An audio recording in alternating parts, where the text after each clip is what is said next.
Сәлеметсіздер ме балалар? Бүгін қаңтардың 15-сі. Сабақтың тақырыбы Әлібек тісіңді тазала. Әлібек, почисти зубы. Прежде чем начать тему, давайте повторим диалог.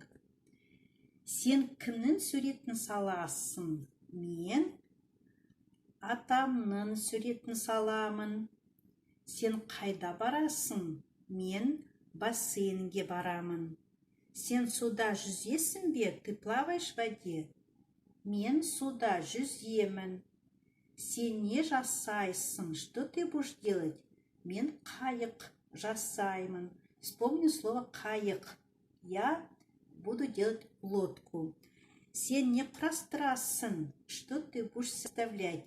Мен кеме құрастырамын. Я буду составлять кораблик.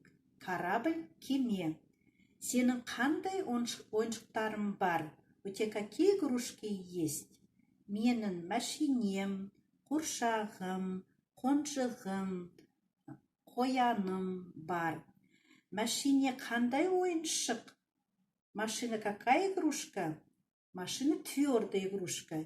Машине қатты ойыншық. Қонжық қандай ойыншық?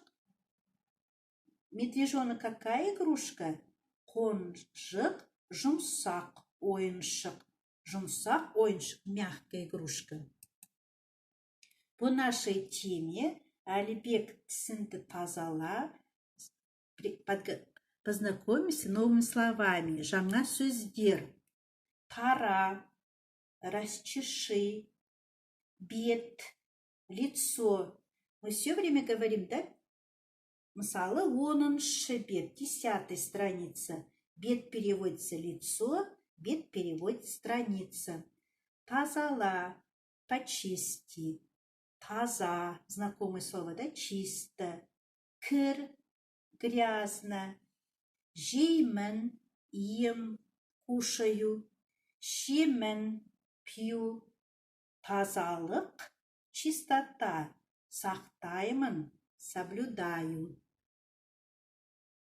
Есіне сақта, запомни.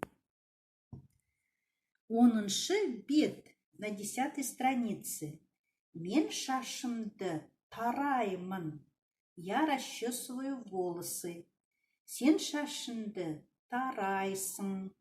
Ты расчесываешь волосы.